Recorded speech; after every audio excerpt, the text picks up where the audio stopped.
वालेकुम अस्सलाम। बैठ जाओ। और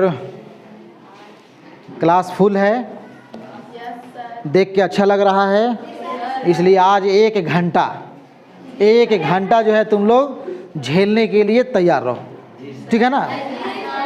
और एक घंटा क्या पढ़ाया जाए कि एक घंटा तुम लोग झेल सको, वो देख लेते हैं, है ना। कहानी सुनोगे? जी सर, यही तो अच्छा लगता है, यही तो अच्छा लगता है। चलो कहानी ही निकल गया, है ना। पहला चैप्टर तुम लोगों का है अफसाना। अफसाना 9वीं क्लास में भी अफसाना तुम लोग पढ़ चुके हो। अफसाना के बारे में हम बातचीत कर चुके हैं, बता चुके हैं, ठीक है ना।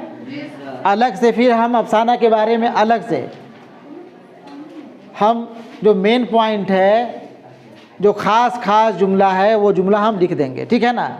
आज चूँकि भीड़ भाड़ है, हम भी मूड में हैं, तो हम भी चाहते हैं कि आज एक आध घंटा का क्लास लिया जाए, है ना। और 1 घंटे का क्लास तब होगा जब हम लोग अफसाना मतलब कहानी पढ़ेंगे। अफसाना के बारे में नहीं, बल्कि अफसाना ही पढ़ेंगे, ठीक है। अफसाना कहते तो हैं छोटी कहानी को, है ना, लेकिन इतनी भी छोटी नहीं है कि 10-15 मिनट में ख़त्म हो जाए। हाँ, अगर हम लगातार पढ़ें तो हो सकता है कि 20 से 25 मिनट में ख़त्म कर दें, लेकिन कुछ समझाते हुए समझते हुए हम लोग आगे बढ़ेंगे, है ना। तो तैयार हो ना?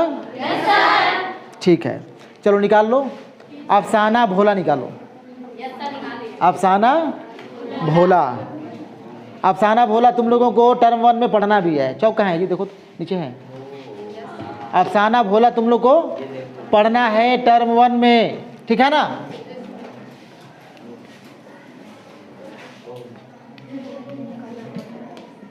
अफसाना है भोला, ठीक है ना।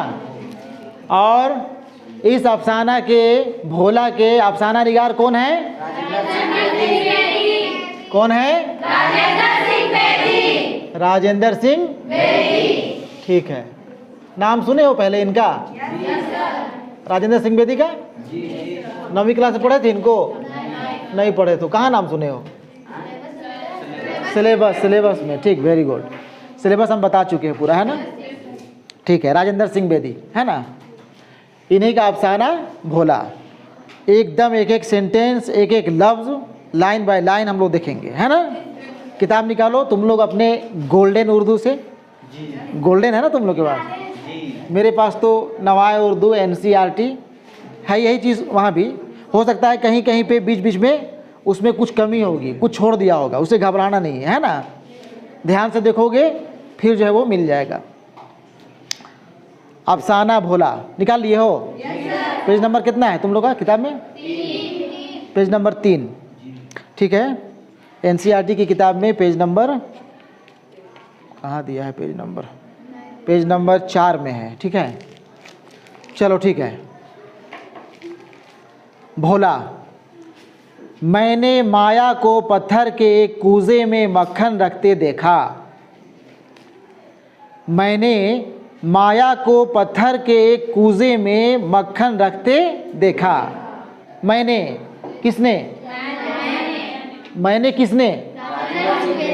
राजेंद्र सिंह बेदी ने, भोला ने। अभी जो पढ़े होगे उसको पता होगा, है ना। अभी कोई है ना यहाँ पे मुसन्निफ है राजेंद्र सिंह बेदी, ना ही ये लड़का भोला है, कोई है।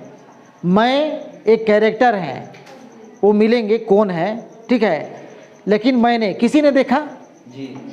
मैंने माया को पत्थर के कूजे में, एक नाम आया ना, माया जी।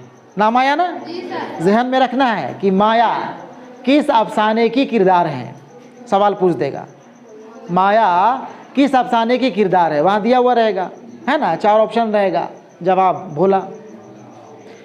मैंने माया को पत्थर के कूजे में, पत्थर के कूजे में, कूजा किसको बोलते हैं? कटोरी बोलो, पत्थर के कटोरी बोलो। पत्थर के एक कूजे में मक्खन रखते देखा। मक्खन तो जान ही रहे हो, छाछ की खटास को दूर करने के लिए माया ने कूजे में पड़े हुए मक्खन को कुएं के साफ पानी से कई बार धोया।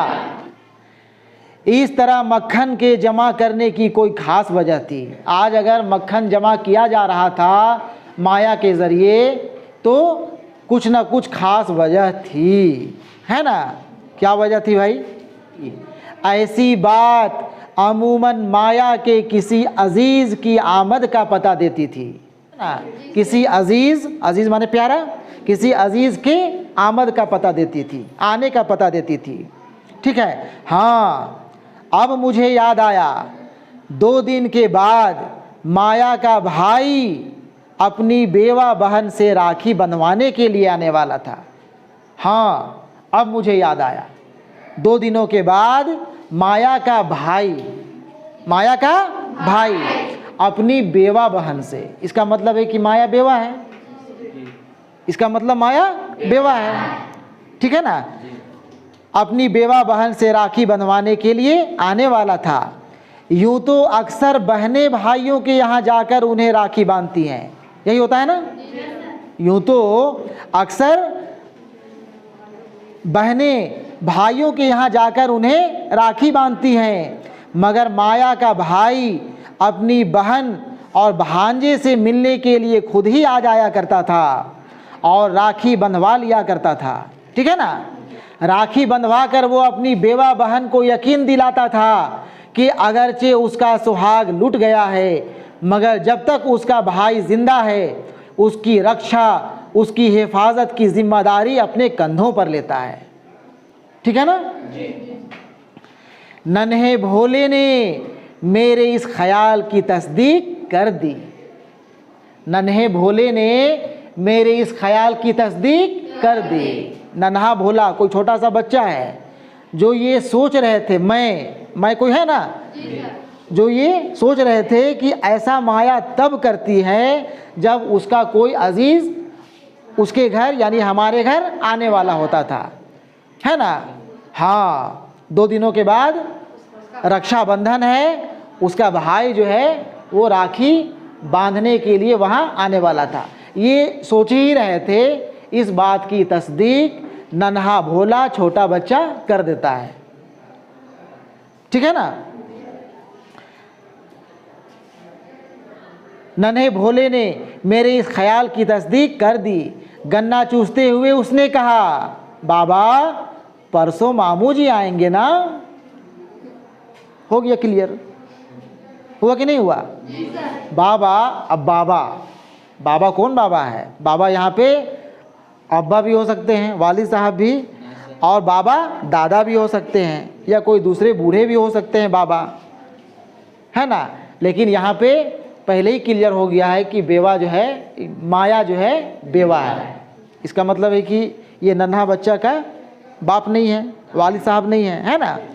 तो बाबा यहाँ पे दादा हैं, पहले ही बता दे रहे हैं। हालांकि अभी भी क्लियर हम नहीं हुआ था या नहीं करना चाह रहे थे, लेकिन चलो यहाँ पे बाबा जो हैं वो दादा हैं।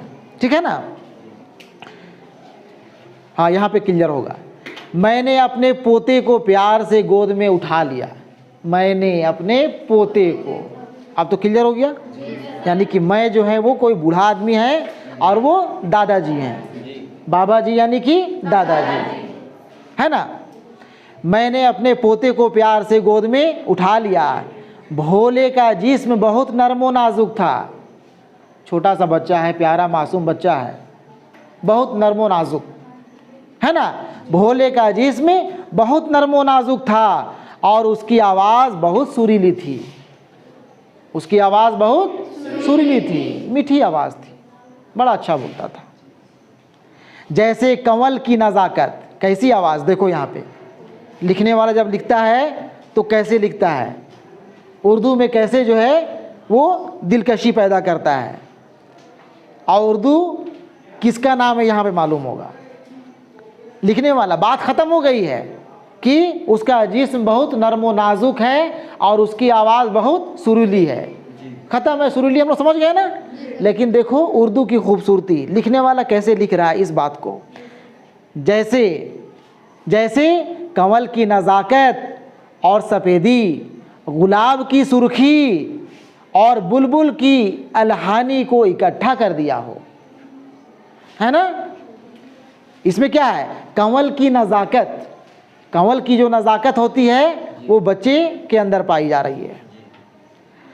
गुलाब की सुर्खी, गुलाब में जो सुर्खी है, लाली है, खूबसूरती है, वो बच्चे के अंदर दिखाई पड़ रही है। बुलबुल की अलहानी को, बुलबुल के जो चहकने की, जो बुलबुल की आवाज़ होती है, खूबसूरत आवाज़, सुरीली आवाज़, मीठी आवाज़, वो बच्चे की आवाज़ है। ठीक है ना। देखो लिखने वाला कैसे लिख रहा है, हम लोग कैसे लिखेंगे, सीधा सीधी लिख देंगे, लिखेंगे तो लिखेंगे ना, सीधा सीधी लिख देंगे, लिखना हम लोग आता नहीं। अगरचे भोला मेरी लंबी और घनी दाढ़ी से घबरा कर, अगरचे भोला मेरी लंबी और घनी दाढ़ी से घबरा कर मुझे अपना मुंह चूमने की इजाज़त ना देता था। देगा कोई इजाज़त? छोटा बच्चा, मासूम बच्चा, इतना प्यारा बच्चा है और लंबी लंबी घनघोर दाढ़ी वाला जो है चुम्मा उम्मा लेने के लिए जाएगा तो बच्चा का नाक में नहीं घुस जाएगा। अब घुसा करता था, इसलिए बच्चा जो है कभी अपने दादाजी को प्यार से भी चूमने की इजाज़त नहीं दिया करता था। लेकिन ताहम मैंने ज़बरदस्ती उसके सुर्ख गालों पर प्यार की मुहर सबत कर दी। देखो कैसा जुमला है, क्या लिखा है, पर मैंने ज़बरदस्ती मौका देखते ही बच्चे को चूम ही लिया, प्यार से चूम लिया। यहाँ पे मुहर लगा रहे हैं मुसन्निफ, देखो उसके गाल में मुहर लगा रहे हैं। तो क्या मुहर लगा दिए? मुहर लगा रहे हैं? नहीं ना। मैंने मुस्कुराते हुए कहा, किसने कहा? बाबा जी, दादाजी ने।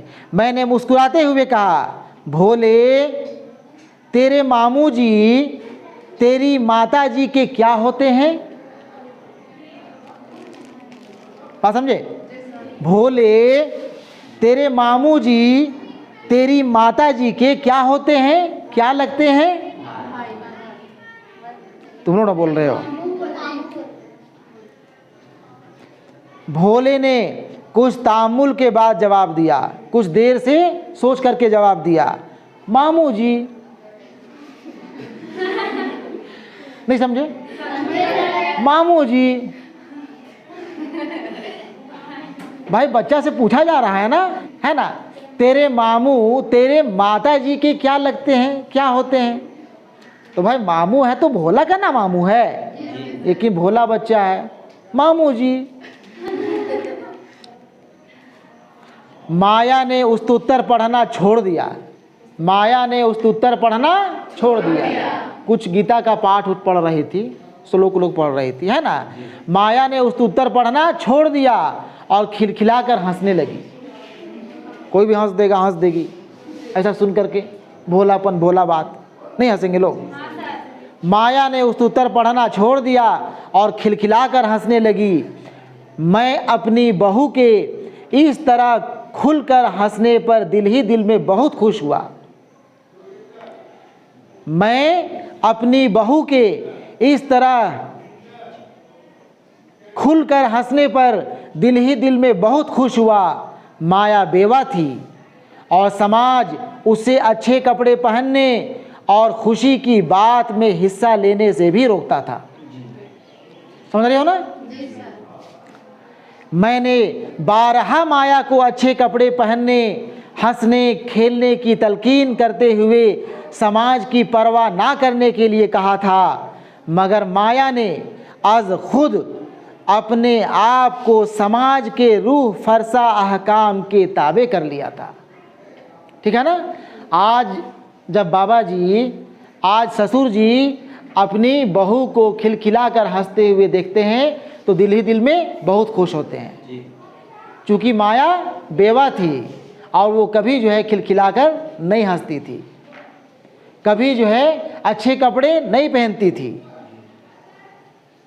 किसी के साथ मिलना जुलना, आना जाना, है ना, हंसना बोलना कम कर दी थी। हालांकि हर बार जो है बाबा जी या उसके ससुर जी समझाते हैं कि माया तुम अगर बेवा हो, है ना, बेवा हो गई हो तो उसका कोई कसूर है? अगर वो बेवा हो गई उसका कोई कसूर है? कोई कसूर नहीं है। लेकिन समाज का बनाया हुआ नियम कानून है ना, समाज जो नियम कानून बना दिया था कि बेवा को कैसे रहना है, बेवा कैसे ज़िंदगी गुजार सकती है, वो अपने आप को उसी सांचे में ढाल चुकी थी कि नहीं, बेवा जो है ना वो हंस सकती है, ना अच्छा खा पी सकती है, ना अच्छा पहन ओढ़ सकती है, ना वो खिलखिला के हंस बोल सकती है। ठीक है ना, वो समाज का बनाया हुआ घटिया कानून, घटिया रीति रिवाज में वो अपने आप को ढाल चुकी थी। अब ना है रे, अब ना समाज बदल रहा है या बदल गया।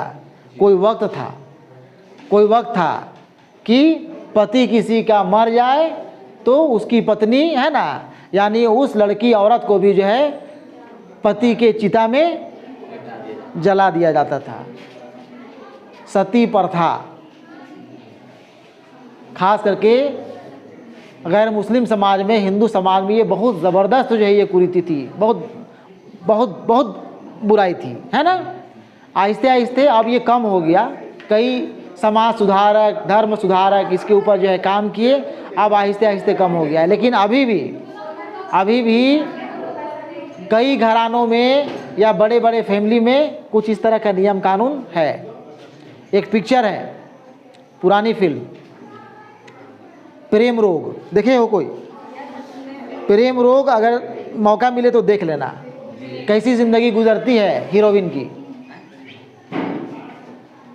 बड़े बड़े ठाकुरों का बनाया हुआ नियम कानून, है ना, जो अपने आप को ठाकुर और चौधरी कहा करते हैं, वो क्या नियम कानून जो है अपने समाज के लिए, अपने परिवार के लिए बनाए हैं। बहुत अच्छी फिल्म है, पारिवारिक फिल्म, सामाजिक फिल्म, है ना। उसमें दिखाया विधवा की ज़िंदगी कैसी होती है। पूरी कहानी नहीं बताएंगे, बात कहाँ से कहाँ, आगे चलो। मगर माया ने आज खुद माने खुद से, अपने से अपने आप को समाज के रूह फरसा अहकाम के ताबे कर लिया था। उसने अपने तमाम अच्छे कपड़े और जेवरात की पिटारी एक संदूक में मुकफ्फल करके चाबी एक जूहड़ में फेंक दी थी। जो भी इसके जेवरात थे, जेवर थे, अच्छे कपड़े थे, उसको एक बक्स में बंद करके, लॉक करके चाबी को जूहड़ में फेंक दी थी। ना चाबी मेरे पास रहेगी, ना मेरा जी चाहेगा, ललचाएगा कि हम अच्छे कपड़े पहने, अच्छा हम सजे संवरे। ठीक है ना, फेंक दी थी। माया ने हंसते हुए अपनी पाठ जारी रखा। माया ने हंसते हुए अपना पाठ जारी रखा। वो तो पढ़ रही थी कुछ ना, वो तो भोला का आवाज़, भोला का बात सुनकर के ना खिलखिला के हंसने लगी। अब फिर से जो है अपना पाठ जारी रखती है। हरि हर हरि हर हरि हर हरि, मेरी बार क्यों देर इतनी करी। लिखा है उसमें, है वहाँ? नहीं है। वही है तुम लोग का गोल्डन उर्दू, और ये है एनसीईआरटी। कहीं कहीं गोल्डन में छोड़ दिया है। तो सोना तो कम होता है ना, सोना तो छोटा होता है, कीमती होता है, इसलिए छोड़ दिया वहाँ पे। कोई बात नहीं। कहीं कहीं पे देखो, पूरा ओरिजिनल टेक्स्ट बुक को जो है कोई भी वो नकल नहीं कर सकता, उतार नहीं सकता, है ना। वो पासपोर्ट टाइप की किताब बनाया, वो ज़्यादा नहीं, हो सकता है कि एक आध दो सेंटेंस नहीं मिले, बाकी फिर मिलेगा, ध्यान देना।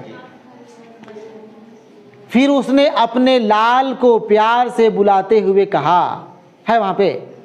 ये भी नहीं, तो सुनो यहाँ पे। फिर उसने अपने लाल को यानी अपने बच्चे को ना जी सर। फिर उसने अपने लाल को प्यार से बुलाते हुए कहा, भोले तुम नन्ही के क्या होते हो? भोले तुम नन्ही के क्या होते हो?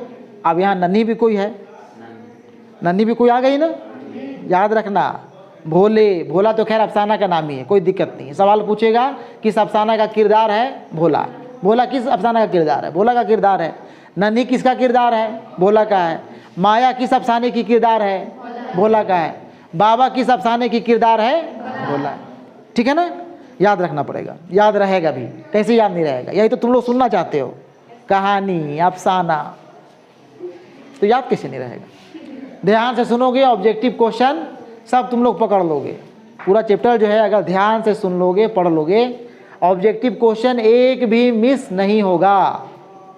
ऑब्जेक्टिव क्वेश्चन, ऑप्शन वाला क्वेश्चन का आंसर थोड़े ना लिखना है, उसमें तो अगर पढ़ना भी आ रहा है स्टूडेंट को, पढ़ लेता है और सुने हुए रहोगे, फ़ौरन जहन में आ जाएगा। नहीं आएगा, फटाक से आंसर जो है मार देना है, गलती होने का कोई सवाल ही नहीं।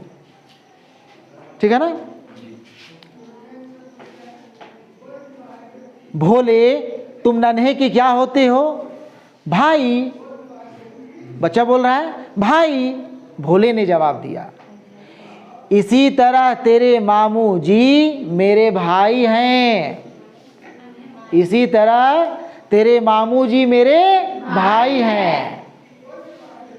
भोला यह बात ना समझ सका, भोला है ना, भोला यह बात ना समझ सका कि एक शख्स किस तरह एक ही वक्त में किसी का भाई और किसी का मामू हो सकता है। अरे वो तो मामू है तो भाई कैसे हो जाएंगे। ठीक है ना। एक ही वक्त में एक ही आदमी कैसे जो है दो दो रिश्ता के हो सकते हैं। भोला यह बात ना समझ सका कि एक शख्स किस तरह एक ही वक्त में किसी का भाई और किसी का मामू हो सकता है। वो तो अब तक यही समझता आया था कि उसके मामू जान उसके बाबा जी के भी मामू जी हैं। ठीक है ना, इसीलिए भोला है, इसीलिए भोला है ना। भोले ने इस मखमसे में पड़ने की कोशिश ना की, नहीं समझ में आएगा, माथा पीछे नहीं करना है ना। इस मखमसे में पड़ने की कोशिश ना की और उचक कर माँ की गोद में जा बैठा और अपनी माँ से गीता सुनने के लिए इसरार करने लगा। उसकी माँ गीता का श्लोक पढ़ रही थी, गीता का पाठ पढ़ रही थी, है ना। गोदी में बैठ गया बच्चा उचक के और गीता का पाठ सुनने के लिए इसरार करने लगा, कहने लगा कि माँ आगे सुनाओ, आगे सुनाओ। सवाल पूछता भी है कि भोला गीता शौक से क्यों सुनता था। अब क्यों सुनता था इसका जवाब यहाँ पे देखो। ठीक है, वो गीता महज इस वजह से सुनता था।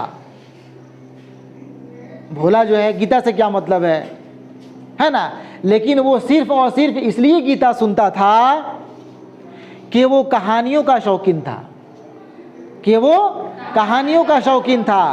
और गीता के अध्याय के आखिर में महात्म सुनकर वो बहुत खुश होता और फिर जूहड़ के किनारे उगी हुई दूब की मखमली तलवारों में बैठकर घंटों इन महात्मों पर गौर किया करता। बात समझे। भोला गीता शौक से इसलिए सुनता था क्योंकि वो कहानी सुनने का शौकीन था और कहानी सुन करके वो घंटों जो है उस कहानी के ऊपर गौर फिक्र किया करता था। ठीक है ना। मुझे दोपहर को अपने घर से 6 मील दूर अपने मिजराओं में पहुंचना होता था। मिजराओं में पहुंचना होता था, खेतों में पहुंचना होता था। बूढ़ा जिस्म इस पर मुसीबतों का मारा हुआ जवानी के आलम में 3-3 मन बोझ उठाकर दौड़ा किया, मगर अब 20 शेर बोझ के नीचे गर्दन पिचकने लगती है। जब जवान थे कई मन कई है ना केजी वजन उठा करके जो है चल दिया करते थे, लेकिन अब वो वक्त नहीं रह गया है। अब वो तंदुरुस्ती और तवानाई नहीं है कि पहले वाला काम हम कर सकें, है ना। अब तो 20 शेर बोझ के नीचे गर्दन पिचकने लगती है। बेटे की मौत ने उम्मीद को यास में तब्दील करके कमर तोड़ दी थी। अब मैं भोले के सहारे ही जीता था, वरना दरअसल तो मर चुका था। किसी का जवान बेटा मर जाए, है ना, उसके साथ जो है क्या गुजरेगा वो सिर्फ और सिर्फ वही समझ सकते हैं, है ना। माने हट्टा कट्ठा तंदुरुस्त आदमी जो जवानी में ही जवान बेटा का बाप बना हो, वो जवानी में ही वो बूढ़ा हो जाए, नहीं हो जाएगा। यही हुआ था इनके साथ में। अब मैं भोले के सहारे ही जीता था, वरना दरअसल तो मर चुका था। रात को मैं थकान की वजह से बिस्तर पर लेटते ही ऊँघने लगा। थकान है ना। रात को मैं थकान की वजह से बिस्तर पर लेटते ही ऊँघने लगा। ज़रा तवक्कुफ के बाद माया ने मुझे दूध पीने के लिए आवाज़ दी। मैं अपनी बहू की सआदतमंदी पर दिल ही दिल में बहुत खुश हुआ और उसे सैकड़ों दुआएं देते हुए मैंने कहा, मुझ बूढ़े की इतनी परवाह ना किया करो बेटा। बात समझ गया ना। हंसने का बात है, परवाह करती है, ख्याल रखती है ना। अपने बूढ़े ससुर जी का ख्याल रखती है। अभी जैसा बहुवन बुढ़वा कहिया मोरता ही काल ने टिंगर जाई। ठीक है, मुझ बूढ़े की इतनी परवाह ना किया करो बेटा।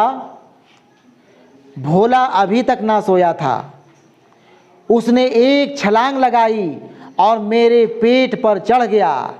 बोला, बच्चा है ना, एक छलांग मारा, आके बैठ गया बाबा जी के पेट में। बाबा जी, आप आज कहानी नहीं सुनाएंगे क्या? आप आज कहानी नहीं सुनाएंगे क्या? बच्चा तो कहानी सुनने का शौकीन है ही। और कोई भी बच्चा होता है कहानी सुनने का शौकीन नहीं होता है। अब क्या ना बचपन कहानी वहानी से कोई मतलब ही नहीं है। मोबाइल दे दो, मोबाइल में देखते देखते टूक टूक टूक करते सो जाएंगे। मोबाइल के बिना बच्चा लोग को नींद नहीं पड़ रहा। सब कुछ छीन लिया मोबाइल, सब कुछ छीन लिया। नहीं छीन लिया, बच्चा का बचपना छीन लिया। बड़ों का एक दूसरे से मिलना जुलना, रिश्तेदारी निभाना छीन लिया। क्या क्या बताएं, नहीं बताएंगे, सब पता है तुम लोग को क्या क्या छीना है मोबाइल। बाबा जी, आप आज कहानी नहीं सुनाएंगे क्या? नहीं बेटा, मैंने आसमान पर निकले हुए सितारों को देखते हुए कहा, मैं आज बहुत थक गया हूँ, कल दोपहर को तुम्हें सुनाऊंगा। ठीक है ना। भोले ने रूठते हुए जवाब दिया, मैं तुम्हारा भोला नहीं बाबा, मैं माता जी का भोला हूँ। ले, बच्चा भी कम थोड़े है, तुरंत जो है रूठ गया। ठीक है ना। थोड़ा हम स्पीड होए, थोड़ा स्पीड होए, थोड़ा इधर उधर का बात हम कम करते हैं। ठीक है ना।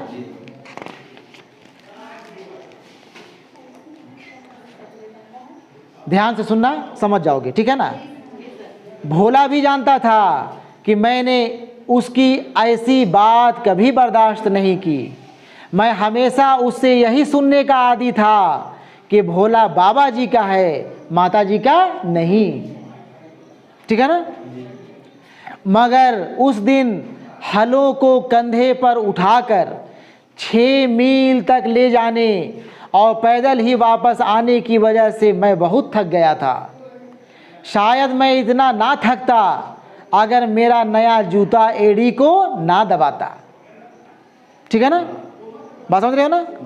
नया ही जूता ना पैर काटता है, दबाता है रे।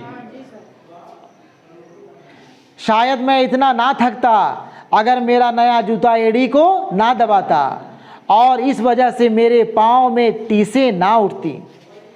इस गैर मामूली थकन के बाइस मैंने भोले की वो बात भी बर्दाश्त की। मैं आसमान में सितारों को देखने लगा। आसमान के जुनूबी गोशे में एक सितारा मशाल की तरह रोशन था। गौर से देखने पर वो मधुम होने लगा। मैं ओंघते ओंघते सो गया। मैं ओंघते ओंघते सो गया। आगे बढ़ें, आगे बढ़ें। सुबह होते ही मेरे दिल में ख्याल आया कि भोला सोचता होगा कि कल रात बाबा ने मेरी बात किस तरह बर्दाश्त की। मैं इस ख्याल से लरज़ गया कि भोले के दिल में कहीं यह ख्याल ना आया हो कि अब बाबा मेरी परवाह नहीं करते। शायद यही वजह थी कि सुबह के वक्त उसने मेरी गोद में आने से इनकार कर दिया और बोला, ठीक है ना, बच्चा तो रूठ गया है, बच्चा रूठ गया है ना। बच्चा को गोद में बाबा जी लेना चाह रहे हैं, बच्चा गोद में नहीं आ रहा है, ठीक है ना।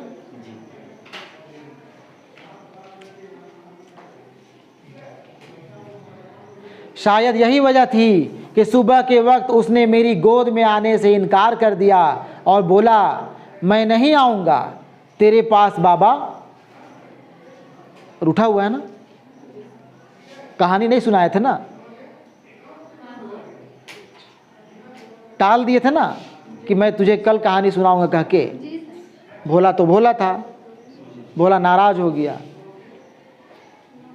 क्या बोल रहा है, मैं नहीं आऊँगा तेरे पास बाबा। क्यों भोले? भोला बाबा जी का नहीं, माता जी का है। भोला बाबा जी का नहीं, माता जी का है। मैंने भोले को मिठाई के लालच से मना लिया और चंद ही लम्हात में भोला बाबा जी का बन गया। बच्चा बच्चा है, भोला भोला बच्चा है, मिठाई दिए, ठग लिए, नहीं होता है। चलो, और चंद ही लम्हात में भोला बाबा जी का बन गया और अपनी नन्ही टांगों के गिर्द मेरे जिस्म से लिपटे हुए कंबल को लपेटने लगा। माया हरिहर उस्तुतर पड़ रही थी। फिर उसने पाव भर मक्खन निकाला और उस कूजे में डालकर कुएं के साफ पानी से छाछ की खटास को धो डाला। अब माया ने अपने भाई के लिए शेर के करीब मक्खन तैयार कर लिया था, शेर भर मक्खन तैयार कर लिया था। मैं बहन भाई के इस प्यार के जज्बे पर दिल ही दिल में खुश हो रहा था, इतना खुश कि मेरी आंखों से आंसू टपक पड़े। इतना खुश कि मेरी आंखों से आंसू टपक पड़े। मैंने दिल में कहा, औरत का दिल मोहब्बत का एक समंदर होता है। सवाल पूछता है, सवाल मिलेगा आगे जाकर के। मुसन्निफ ने ऐसा क्यों कहा कि औरत का दिल मोहब्बत का समंदर होता है? इसका जवाब देखो। मैंने दिल में कहा, औरत का दिल मोहब्बत का एक समंदर होता है। माँ, बाप, बहन, भाई, खाविंद शौहर, बच्चे, सबसे वो बहुत ही प्यार करती है और इतना करने पर भी वो ख़त्म नहीं होता। एक दिल के होते हुए भी वो सबको अपना दिल दे देती है। भोले ने दोनों हाथ मेरे गालों की झुर्रियों पर रखे, माया की तरफ से चेहरे को हटाकर अपनी तरफ कर लिया और बोला, बाबा तुम्हें अपना वादा याद है ना? बाबा तुम्हें अपना वादा याद है ना? किस बात का बेटा? किस बात का बेटा? तुम्हें आज दोपहर को मुझे कहानी सुनानी है ना? कितना बच्चा याद रखा हुआ है। हालांकि वो टालने के लिए बोले थे, थके हुए थे, सोना था उनको, है ना, टालने के लिए कह दिए थे कि आज नहीं, मैं तुझे कल कहानी सुनाऊंगा। लेकिन बच्चा नाराज तो ज़रूर हो गया था, लेकिन साथ ही याद भी रखे हुए था, चल आज नहीं तो कल सही। और कल हो जाने के बाद, यानी आज आ जाने के बाद फिर बच्चा याद दिला रहा है। अब तो मान गया है ना, चॉकलेट टॉकलेट मिठाई उठाई से तो मान गया। भोला जो है बाबा जी का हो चुका है, बन चुका है, अब फिर याद दिला रहा है ना, कि बाबा जी आपको अपना वादा याद है ना?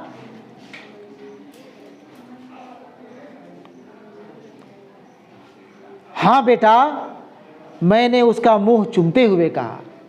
हाँ बेटा, मैंने उसका मुंह चूमते हुए कहा। ये तो भोला ही जानता होगा कि उसने दोपहर के आने का कितना इंतज़ार किया। भोले को इस बात का इल्म था कि बाबा जी के कहानी सुनाने का वक्त वही होता है जब वो खाना खाकर इस पलंग पर जा लेटते हैं जिस पर वो बाबा जी या माता जी की मदद के बगैर नहीं चढ़ सकता था। फिर से सुनो। भोले को इस बात का इल्म था कि बाबा जी के कहानी सुनाने का वक्त वही होता है जब वो खाना खाकर उस पलंग पर जा लेटते हैं जिस पर वो बाबा जी या माता जी की मदद के बगैर नहीं चढ़ सकता था। बात समझ गए ना? इतना छोटा था बच्चा कि बिना सहारे के वो बच्चा पलंग में नहीं चढ़ सकता था। चुनांचे वक्त से आध घंटे पेशतर, वक्त से आध घंटा पहले, खाना भी निकला नहीं है, बाबा जी अभी खाना खाए नहीं है, उससे आधे घंटे पहले ही बच्चा देखो क्या कर रहा है। चुनांचे वक्त से आध घंटा पेशतर ही उसने खाना निकलवाने पर इसरार शुरू कर दिया। अपनी माँ को जिद करने लगा कि बाबा जी के लिए खाना निकालो, मेरे खाने के लिए नहीं बल्कि अपनी कहानी सुनने के चाव से। इसीलिए ना का बच्चे को फिक्र है कि बाबा जी नहीं खाए हैं 4 घंटा से खाना, या बाबा जी को भूख लगी होगी, फिक्र है उसको। तो इस बात का फिक्र है कि बाबा जी कैसे खाना खाएं और आके पलंग में लेटें ताकि हमको मौका मिले, है ना। मैंने मामूल से आध घंटा पहले खाना खाया, मैंने मामूल से आध घंटा पहले खाना खाया, अभी आखिरी निवाला मैंने तोड़ा ही था कि पटवारी ने दरवाजे पर दस्तक दी। पटवारी ने, बाहर से कोई आ गया, पटवारी दस्तक दे रहा, आवाज़ दे रहा है, दस्तक दी। उसकी हाथ में हल्की सी एक जरीब थी, उसके हाथ में, पटवारी के हाथ में हल्की सी एक जरीब थी, एक सिक्कड़ है, ज़मीन नापने का सिक्कड़, फीता कहो, जरीब। अमीन जी आए हैं ज़मीन नापने के लिए, ठीक है ना। उसके हाथ में हल्की सी एक जरीब थी। उसने कहा कि खानकाह वाले कुएं पर आपकी ज़मीन को नापने के लिए मुझे आज ही फुर्सत मिल सकती है, फिर नहीं। ले, अब बचवा क्या करेगा? जाके गर्दन चढ़ जाएगा पटवारी का अमीन के ऊपर। इतना मुश्किल से जो है आधा घंटा पहले जो है खाना उना जो है निकलवाया है ना, कि कहानी सुनना है, कहानी सुनना है, और ऊपर से और कोई आके टपक गया है।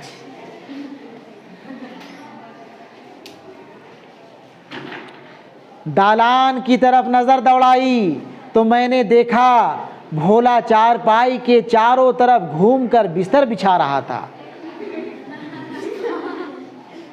बिस्तर बिछाने के बाद उसने एक बड़ा सा तकिया भी एक तरफ रख दिया, ठीक है ना, तैयारी देखो।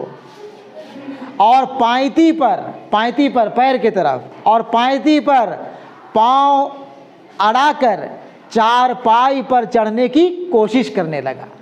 अपने जो है बच्चा कोशिश कर रहा है चढ़ने के लिए, लटक पटक के नहीं बच्चा लोग चढ़ते हैं, लटक उटक के चढ़ने की कोशिश कर रहा है पलंग में, ठीक है ना। अगरचा भोला का इसरार मुझे जल्द रोटी खिलाना और बिस्तर बिछाकर मेरी तवाज़ु करना अपनी खुदगर्जी पर मबनी था, ताहम मेरे ख्याल में आया आखिर माया का बेटा है ना, आखिर माया का बेटा ही है ना, ईश्वर इसकी उम्र दराज करे, ईश्वर इसकी उम्र दराज करे। आज इतना ही रखो, घंटी लग गई और हम भी ज़्यादा बोल देंगे तभी और 3 घंटी क्लास लेना है, ठीक है ना, बाद में दूसरे दिन, ठीक है। चलो ठीक है।